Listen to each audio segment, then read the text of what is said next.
In the Surah Al-Imran, verse 50, it says to follow the teachings of Jesus. Why doesn't anyone do this?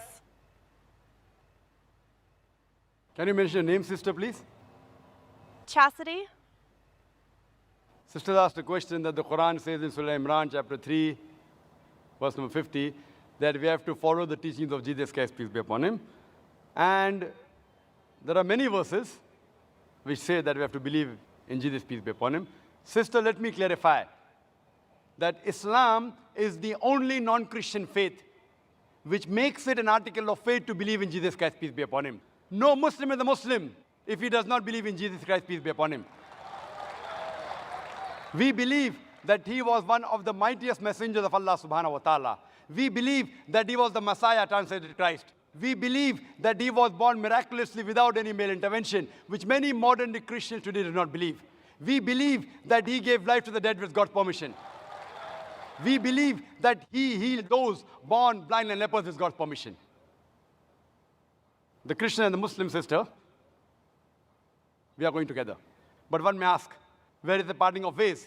The parting of ways is, sister, that many Christians, they say that Jesus Christ, peace be upon him, he claimed divinity. He said that he was Almighty God. If you read the Bible, sister, there is not a single unequivocal statement in the complete Bible where Jesus Christ, peace be upon him, himself says that I am God, or where he says worship me. If any Christian can point out a single unequivocal statement, a single unambiguous statement in the complete Bible where Jesus Christ, peace be upon him, himself says that I am God, or where he says worship me, I am ready to accept Christianity today. I am not speaking on behalf of my other Muslim brothers. In fact, if you read the Bible, it's mentioned in the Gospel of John, chapter number 14, verse number 28. Jesus Christ, peace be upon him, said, my Father is greater than I. Gospel of John, chapter number 10, verse number 29, my Father is greater than all. Gospel of Matthew, chapter number 12, verse number 28, I cast out devil with the Spirit of God. Gospel of Luke, chapter number 11, verse number 20, I cast out devil with the finger of God.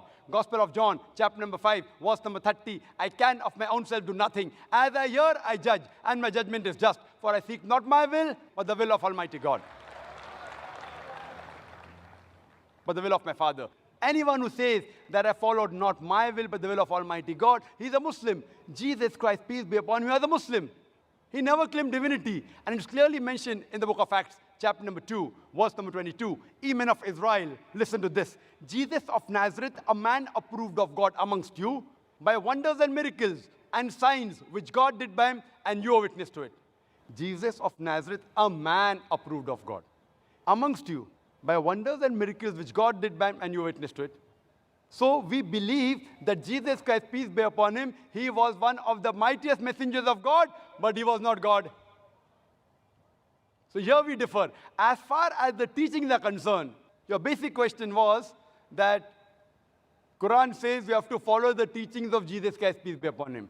When Jesus Christ, peace be upon him, came in this world, he was only sent for the Jews, only for Bani Israel. The Quran says clearly in Surah Saf, chapter number 61, verse number 6, that Jesus Christ, peace be upon him, came as a messenger to the Bani Israel. It's mentioned in Surah Al-Imran, chapter number 3, verse 49, that Jesus Christ, peace be upon him, was sent only for the Bani Israel. It's mentioned in the Gospel of Matthew, chapter number 10, verse number 5 and 6. Jesus Christ, peace be upon him, he says, go ye not into the way of the Gentiles. Who are the Gentiles? Non-Jews, Hindus, Muslims. Go ye not in the way of the Gentiles, enter ye not into the city of the Samaritans, but rather go to the house of the Lordship of Israel. And a similar message is repeated in the Gospel of Matthew, chapter number 15, verse number 24. He says to the apostles that I have been sent not but to the Lordship of the house of Israel. So Jesus Christ, peace be upon him, was sent only for the Bani Israel. And his message was supposed to be followed only for a particular time period. That's what the Bible says, that's what the Quran says. In spite of this, sister, if you read the Bible, what Jesus Christ, peace be upon him, says, if you analyze, it's mentioned in the Gospel of Luke, that Jesus Christ, peace be upon him, he was circumcised on the 8th day. We Muslims, mashallah, we are circumcised. Majority of the Christians aren't circumcised. So if you say that following the teachings of Jesus Christ, peace be upon him, makes you a Christian, then I'd like to say that I am more Christian than the Christians themselves. It is mentioned in the Bible. In the book of Ephesians, chapter number 5, verse number 18, that be not drunk. It's mentioned in the book of Proverbs, chapter number 20, verse number 1, that wine is a mocker. We Muslims, we don't drink alcohol. Quran says in Surah Ma'idah, chapter number 5, verse number 90, alcohol is haram, we don't touch it. We don't touch it as a whole. The Muslims are the biggest community of teetotalers. So according to the Bible, you should not have alcohol. It's mentioned in the Bible that you should not have pork in several places. It's mentioned in the book of Leviticus, chapter number 11, verse number 7 and 8. It's mentioned in the book of Deuteronomy, chapter number 14, verse number 8. In the book of Isaiah, chapter number 65, verse number 2 to 5. No less than 5 places that you should not have pork. We Muslims, we don't have pork. But majority of the Christians, they have pork. So if Christian means a person who follows the teachings of Jesus Christ, peace be upon him, we Muslims are more Christian than the Christians themselves. I can go on and on. When Jesus Christ, peace be upon him, was asked that which is the first of the commandments, he mentioned in the Gospel of Mark, chapter number 12, verse number 29, he said, Shama Israelo adnai hayno adnai echad. It's a Hebrew quotation which means, Hear, O Israel, the Lord, our God, is one Lord. We Muslims, mashallah, we believe in none but one God. Majority of the Christians, they believe in Trinity. Father, Son, and Holy Ghost. So if you say Christian means a person who follows the teachings of Jesus Christ, peace be upon him, we Muslims are more Christian than the Christians themselves. And you can refer to my video cassette, Similarities Between Islam and Christianity, which will give you more details, that we are following more of the Bibles, the teachings of Jesus Christ, peace be upon him, than the Christians themselves. Hope that answers the question, sister. May I request our questioners to kindly state their names and profession so that we get a clear context with what background they're asking their question, and Zakir can, inshallah, give you a more appropriate response. And we would request our volunteers to kindly see that very courteously the non-Muslim brothers and sisters are given the first preference. May I put this too also in context?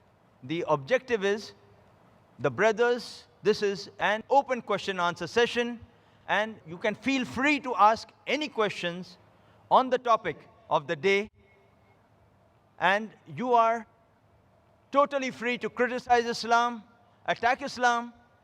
If Dr. Zakir is speaking anything which is wrong or not speaking appropriate to the context of peace or what the message of Islam states, and it is against the basic humanity, feel free to ask him. You are under our full protection, and we appreciate a person who would criticize us openly in a context like this than a person who would be against and feel bad in the heart and not come out in the open about what we feel. We want you to come out in the open, ask questions, criticize, attack Dr. Zakir. This is your opportunity. Please don't miss it.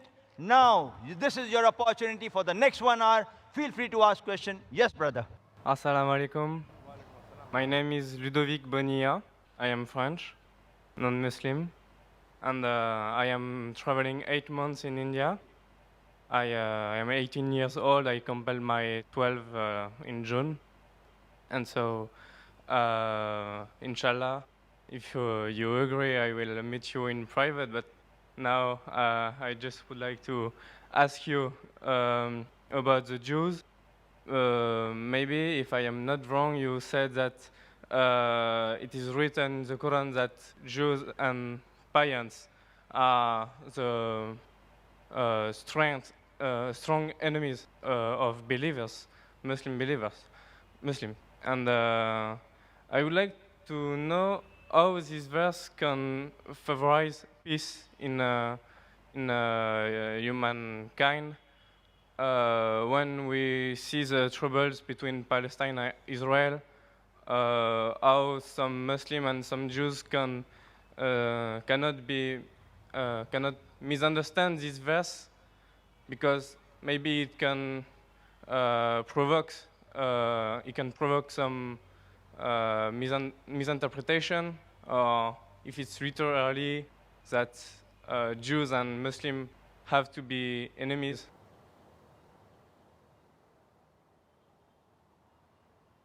Brother asked a very good question. That he said, I said in my speech, and I quoted the verse of the Quran of Surah Ma'idah, chapter 5, verse 82, which says that strongest in enmity to the Muslims would be the Jews and the pagans, and the closest in love would be the Christians.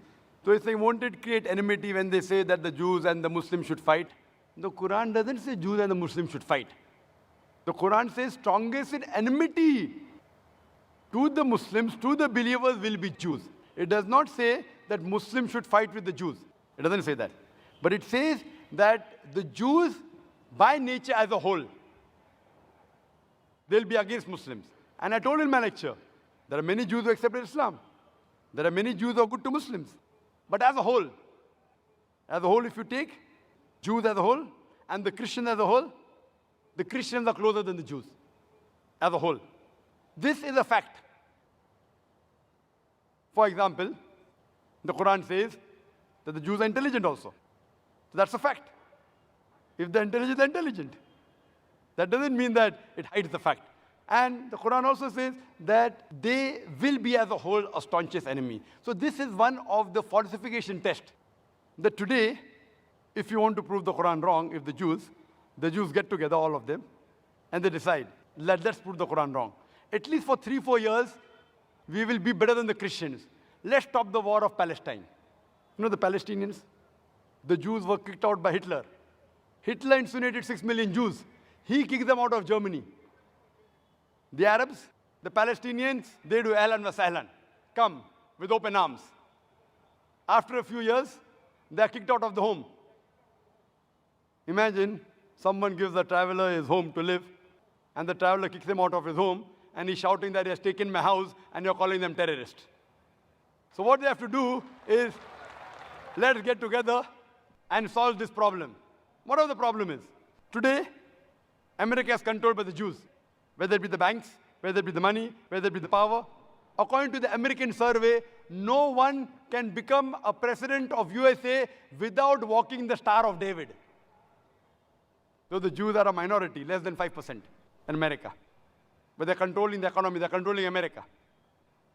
Fine? So if they're controlling America, let all of this, let's solve the problem of Palestine, let's solve the American problem. Not forever. Few years. 4-5 years only. And the problem is solved. So we aren't telling that the Muslims should fight with the Jews.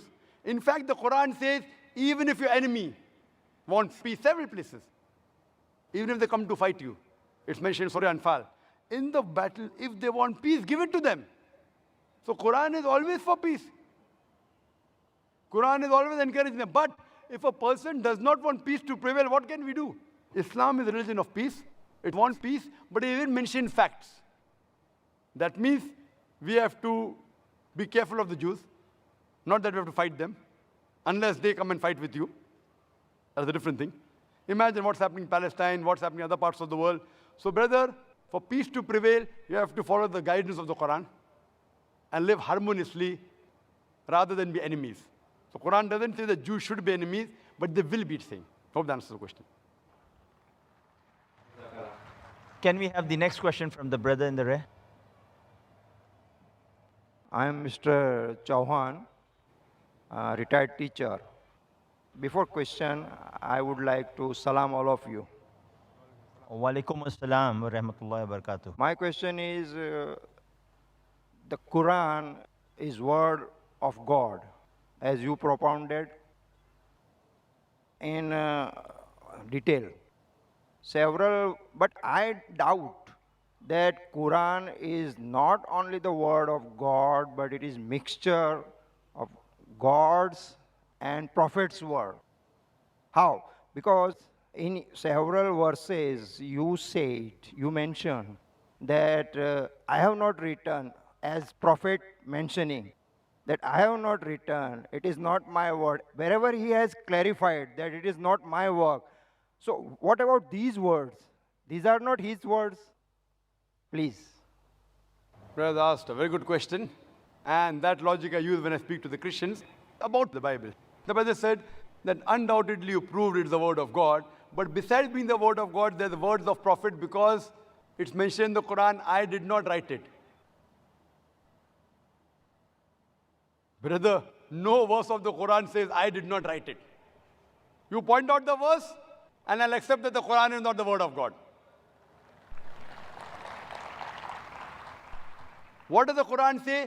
They say that the Prophet wrote it. And I quoted. Maybe you misheard me. What I said, that Surah Sajda, chapter number 32, verse number 1 to 3. They say that the Prophet forged it. Tell them, nay, it is the truth from Almighty God. It is Almighty God talking. If the Prophet wrote it, then I agree with you. This is what is mentioned in the Bible. In the Bible, it says that Moses, peace be upon him, he says that I died on so and so. Neither Moses wrote it, neither God wrote it. So if Moses wrote the book, how can he say that I died? So that's what you find in the Bible. Jesus Christ, peace be upon him, speaking. So what we say, as far as the Quran is concerned, never will you find any direct speech of the Prophet. If it is quoted by Almighty God, in inverted commas. Almighty God may say that the Prophet replied, but never does the Quran say, I did not write it. In fact, the Quran says, it is from Almighty God. And I quoted several verses. If you want me to repeat, I can repeat again. Surah Anam, chapter number 6, verse number 19. Surah Anam, chapter number 6, verse number 93. Surah Yusuf, chapter number 12, verse number 1 and 2. In Surah Taha, chapter number 20, verse number 113. In Surah Sajda, chapter 32, verse number 1 to 3. In Surah Yasin, chapter number 38, verse number 1 to 3. In Surah Zumur, chapter number 39, verse number 1.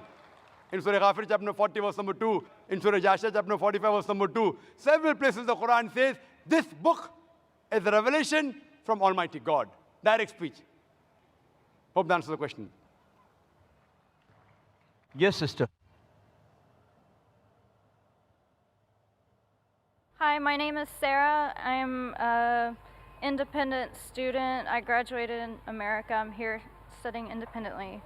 As you have stated, Jesus never does claim divinity in the Bible. In Revelation chapter 1, I can't read the whole chapter because it would take a very long time, but Jesus is speaking, and he says, "Do not be afraid. I am the first and the last. I am the living one. I was dead, and behold, I am alive forever and ever. I hold the keys of death and Hades." He also says, "I am the Alpha and the Omega, who is and who was and who is to come, the Almighty." These are also names of God written in the Old and New Testament. And I don't see how that does not show that Jesus is not genetically the Son of God, but spiritually the Son of God. The sister asked her question. She quoted Revelation chapter number 1. She didn't give the verses. She talked about the first 20 verses. And I am Alpha and Omega is verse number 11. Revelation chapter number 1, verse number 11, where Jesus Christ, peace be upon him, says that I am Alpha and Omega. So she says, just because Jesus Christ, peace be upon him, says, I am Alpha and Omega, I am first and the last, according to you, he is claiming divinity. Mark me. I had said there is not a single unequivocal statement, not a single unambiguous statement in the complete Bible where Jesus Christ, peace be upon himself, says that I am God, or where he says, worship me. He didn't say. Now you are saying that because Jesus said I am Alpha and Omega, therefore is Almighty God. What do you mean Alpha and Omega? I am the first and the last in what? Do you mean Jesus Christ was first in this world? No. He was born in a stable. Before him was his mother. There were many prophets that came before him. So surely he's not the first. Neither is he the last. In the Bible it says Prophet Muhammad, peace be upon him, he'll be coming. It's mentioned in the Gospel of John, chapter number 16, verse number 12 to 14. I have many things to say unto you, but ye cannot bear them now. For he, when the Spirit of truth shall come, he shall guide you unto all truth. He shall not speak of himself. All that ye hear shall he speak. He shall glorify me. He shall show you things to come. Talking about Prophet Muhammad, peace be upon him. So what does this word Alpha and Omega mean? It does not mean that he's first and the last, actually, literally. Because there were many people who came before him, and there are many people who came after him. What does it mean? That in the law of God, whatever the messenger says, the law of God He's first and last. At the time of Moses, Moses was Alpha and Omega as far as the law of God was concerned. Whatever he taught had to be followed. At the time of Jesus, Jesus, peace be upon him, his teachings were Alpha and Omega. It had to be followed. At the time of Prophet Muhammad, peace be upon him, his teachings are Alpha and Omega. It is the first and the last. It does not mean that he claimed divinity. So therefore I said, any unambiguous statement, if you literally mean you are first and last, if you read the Bible disagrees. There were many people who came before Jesus Christ, peace be upon him. He was born in the womb of the mother, and various people came after him also. So surely, sister, therefore I said, unambiguous, unequivocal statement. Hope that answers the question. Yes, brother. My name is Aryaputra Kumar Narayan Singh Konte from Delhi. I speak continue English to English. I am very sorry. Sir मैं पूछना चाहता हूँ क्या भगवान के बनाए हुए सभी नियमों में परिवर्तन होता रहता है क्या? मैं इसलिए पूछना चाहता हूँ क्योंकि इस्लाम धर्मावली बोलते हैं कि यानी कि मनुष्य का कभी पूर्ण जन्म नहीं होता है, और जबकि श्रीमद् भागवत गीता में श्री कृष्णा ने अर्जुन से कहा है, हे पार्थ, कि इंसान यानी कि कई बार जन्म लेता है, शायद तुम्हें नहीं मालूम है, मेरे कई जन्म हो चुके हैं। मैंने पहला जो गीता का ज्ञान दिया था वो पहले मनु को दिया था, जिसे आप शायद नू इस्लाम का नाम से जानते होंगे। और दूसरी बार कहते हैं कि मैंने सूर्य देव को ये ज्ञान दिया था, उसके बाद मैं आपको दे रहा हूँ। तो सर आप क्या बता सकते हैं कि मनुष्य का पूर्ण जन्म होता है या नहीं होता है? क्या भगवान के बनाए हुए नियमों में क्या परिवर्तन होता रहता है क्या समय अनुसार? मैं ये पूछना चाहता हूँ। The brothers asked two questions. The first question is, can there be change in the law and the teachings of Almighty God? Can there be changes? And question two is that can a person be reborn? Can he be reborn? And he quoted a verse of the Gita, which I'll come to it later on. As far as the first question is concerned, can the laws of God keep on changing? If the law of God is time-bound, if it's meant for only a particular group of people and for a particular time period, it will keep on changing. For example, as I mentioned in my talk, Torah, Zabur, Injil, all of them were revelation of God, but they were meant for a particular group of people and for a particular time period. But once the last and final revelation of God has been revealed, nothing new can be added, nothing can be subtracted. Quran is the last and final revelation of Almighty God. No other revelation is going to come. Prophet Muhammad, peace be upon him, is the last and final messenger. There is no other messenger to come. Allah says in Surah Azab, chapter 30, verse number 40, مَا كَانَ مُحَمَّدٌ أَبَا أَحَدٍ مِّن رِجَالِكُمْ وَلَٰكِنَّ رَسُولَ اللَّهِ وَخَاتَمَ النَّبِيِّينَ وَكَانَ اللَّهُ بِكُلِّ شَيْءٍ عَلِيمًا. That Muhammad, peace be upon him, is not the father of any of you men, but he is a messenger of Allah and is the seal of the prophets. And Allah is all-knowing, full of wisdom. After Prophet Muhammad, if anyone says that he is a messenger of God, he gets revelation, then he requires a psychiatrist. Prophet Muhammad is the last and final messenger. After Quran, no other revelation is going to come. And Quran clearly mentioned in Surah Ma'idah, chapter 5, verse number 3, on this day have I completed my religion for you, and I've chosen for you Islam, and complete my favor on you. Once the religion is completed, nothing new can be added, nothing can be subtracted. So as far as your question, yes, the old revelations, there can be changes. But the basic message from the first revelation till the last about Tawheed, about oneness of God is the same. So all the revelations that came before the Quran, they have not maintained their pure form. They have been changed by human beings. And because it was not meant for eternity, Almighty God didn't feel it fit to be preserved. But as far as the Quran is concerned, Allah says in Surah Hijr, chapter number 15, verse number 9, we have revealed the Quran and we shall guard it from corruption. This Quran, even if all the human beings try and change the Quran, they cannot do it. All the human beings and jinn, they get together, they can't change the Quran. So as far as the previous revelation, yes, there can be a change. But the final revelation, no, it cannot be changed. It is the ultimate. Now coming to your second question. Second question ये है sir, second question में जुड़ा रहा हूँ अभी, यानी कि अल्लाह के पास तीन नेक बंदे जो रहते हैं, उनमें हमारी ओर से ब्रह्मा विष्णु महेश तीनों के काम अलग अलग हैं। यानी कि पहला ब्रह्मा, यानी कि जैसा जो जीव काम करता है उसके हिसाब से उसको जन्म यानी कि योनि में भेज देते हैं। दूसरा काम है विष्णु, जो विष्णु जी हैं वो जीवों की पालना पोषणा की ओर ध्यान देते हैं। तीसरे जो महादेव हैं जिनको देवादिदेव महादेव यानी कि शिव शंकर बोलते हैं, यानी कि वो सब का हिसाब बराबर करते हैं। यानी कि आपके पास जो यानी कि अल्लाह ताला के पास जो 3 बंदे नेक बंदे रहते हैं उनका भी काम क्या यही है? भाई साहब आपने इस्माइल, इज़राइल। एक नया सवाल पूछा जी इसका जवाब दूंगा। पहले पुराने सवाल का जवाब दूं क्या नहीं मैं? जी आपने पुनर्जन्म की बात की बराबर, जी तो उसका जवाब चाहिए या नहीं चाहिए? चाहिए। चाहिए ना। तो पहला पुनर्जन्म की बात करूंगा, फिर आपकी ब्रह्मा विष्णु और शिवा की भी बात करूंगा। हाँ इंशाल्लाह तीनों की बात करूंगा मैं। There was asked the new question. So I told him first I'll reply to the old question, then I'll come to a new question. His previous question was that do you believe in reincarnation in a second life? As far as reincarnation is concerned, what you quoted is Bhagavad Gita. But the highest scripture in Hinduism is Ved. Vedas are number one. They are the Shrutis. Then later on come the Smritis. Mahabharata, part of Mahabharata is Bhagavad Gita. Though Bhagavad Gita is more widely read than the Vedas, but authenticity in grade, Veda is higher. The Ved speaks about Punarjanam. Punarjanam means next life. And if you read the Quran too speaks about next life. Quran says you'll come in this world, you'll die, again you'll be resurrected. Punar means next, Janam means life. Punarjanam. Nowhere does the Veda speaks about death, life, death, life, death, life, death, life. Nowhere. Nowhere. Neither does the Bhagavad Gita speak about that. What you quoted to me is a verse of Bhagavad Gita, chapter number 4, verse number 22. I'm giving you the reference. Where it's mentioned in Bhagavad Gita, according to the Hindus, it's the word of Almighty God. And it says that as the human beings keep on changing the clothes, they throw away the old clothes and put on new clothes, same way the soul will take a new body. Will throw away the old body, new body. I have got no problem.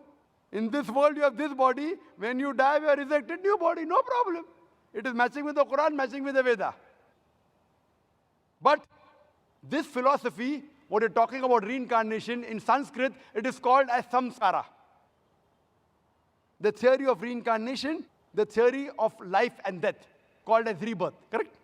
Now this theory was propounded by the scholars of Hinduism. It's nowhere mentioned in the Vedas. Why? Because they could not justify.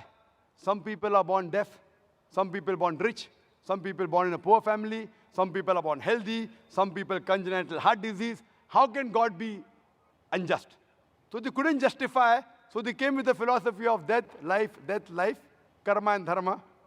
Karma is the deed, action, dharma is the law.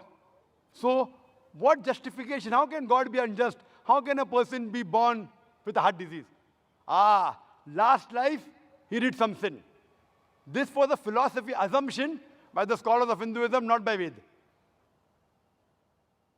So then they came with this philosophy and they say that if you do good deeds, in your next life, you will be born of a higher degree. And the universal brotherhood of Hinduism is all living creatures are brotherhoods. So maybe you're born sometime as a cockroach, sometime as a rat, sometime as a cat, sometime as a dog, sometime as human being. Human being is the highest level. So if you do good deeds, you're born higher. If you do bad deeds, you're born lower. Fine? And you're born as a human being 7 times. How many times? 7. This is the philosophy of the Hindu scholars, called as samsara. Now I'm asking you a question, brother. In this world, sin is increasing or decreasing? Sin, पाप बढ़ रही है क्या घट रही है? बढ़ रही है, माशाअल्लाह, very good. Sin is increasing. Population of human being, इंसान जो जनता, इंसान है बढ़ रही है क्या घट रही है? Population बढ़ रही है क्या घट रही है? बढ़ रही है, माशाअल्लाह. So sin is also increasing and human beings are increasing. If sin is increasing, human beings should decrease. So what we realize, logically it's not correct. Therefore, I believe in Punarjanam. Punarjanam is next life, which even Quran speaks about next life. But only one. You come in this world only once. Now coming to your third question about Brahma, Vishnu, Mahesh or Shiva? Same. Two names, Mahesh and Shiva, same. But more popular known as Shiva. Right? The creator, the destroyer, the sustainer. Brahma, Vishnu, Shiva. And you ask me that does God have these three forms? No, God doesn't have three forms. Does he have any people? Yes, he has many angels. See, alone God is sufficient. He does not require anyone's help. But if he wants, he can do it through an angel, if he wants. If he doesn't want, no problem. He just wills, and it is. Kun fayakun. Be, and it is. As far as the Hindus, what they believe in somewhat similar Trinity, what the Christians believe, even the Hindus believe. That Almighty God, one God is God to create, Brahma. One God is God to destroy, Shiva. One God is God to sustain, Vishnu. So separate God for creation, separate God for sustaining, separate God for destroying. The Quran says in Surah Anbiya, chapter 21, verse number 22, if there were gods more than one God, surely they would have fought among themselves. And Quran says in Surah Mu'minun, chapter number 23, verse number 91, that if there were many gods, they would have piled upon one another. And that's what we find in the Hindu mythology. One God fighting with the other God, one God defeating the other God, third God helping the second God. How can gods fight? So best is only one God. Superpower is only one. And that is what the Ved says. If you ask a common Hindu, how many gods does he believe in? Some will say 3, some will say 100, some will say 1,000, some will say 33 crores, 330 million. But if you ask a learned Hindu, that how many gods should a Hindu believe in, he will tell you Hindu should believe only in one God. But the common Hindu, he believes in a philosophy known as pantheism. What he says, that everything is God. The tree is God, the sun is God, the moon is God, the human being is God, and the snake is God. What we Muslims say, everything is God's. G-O-D with an apostrophe S. Everything belongs to God. The tree belongs to God, the sun belongs to God, the moon belongs to God, the human being belongs to God, as well as the snake belongs to God. So the major difference between the Hindus and the Muslims is the Hindus say everything is God, we Muslims say everything is God's. G-O-D with an apostrophe S. The major difference is apostrophe S. If we can solve this difference of apostrophe S, the Hindus and the Muslims will be united. How do we do it?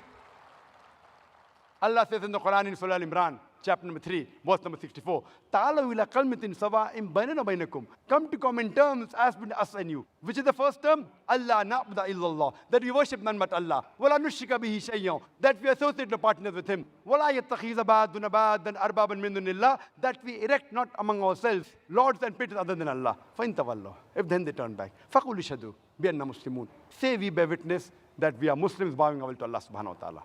The best way to analyze any religion is not to try and understand what the followers are doing, but you have to analyze the scriptures. Now, if we analyze the Hindu scriptures, if we read the Upanishads, which Ved Upanishad the highest, it's mentioned in Chandogya Upanishad, chapter number 6, section number 2, verse number 1, Ekkam evidityam. God is only one without a second. It is a Sanskrit quotation. Ekkam evidityam. God is only one without a second. It's mentioned in Shvetasvatara Upanishad, chapter number 6, verse number 9. Nachaste kasij, janitana chadipa. Of him, there is no Lord. He has got no parents. Almighty God has got no superior. He has got no mother. He has got no father. It's mentioned in the Shvetasvatara Upanishad, chapter number 4, verse number 19. Na tasya pratima asti. Of that God, there is no pratima. Pratima means image. Pratima means photograph, idol, sculpture, painting. Almighty God has got no photograph, has got no sculpture, has got no statue, has got no painting. He has got no images. And amongst the Hindu scriptures, the most sacred are the Veds. It's mentioned in Yajurved, chapter number 32, verse number 3. Na tasya pratimasti. Of that Almighty God, there is no pratima, there is no images, there is no photograph, there is no sculpture, there is no statue. It's mentioned in Yajurved, chapter number 40, verse number 8. Almighty God is pure.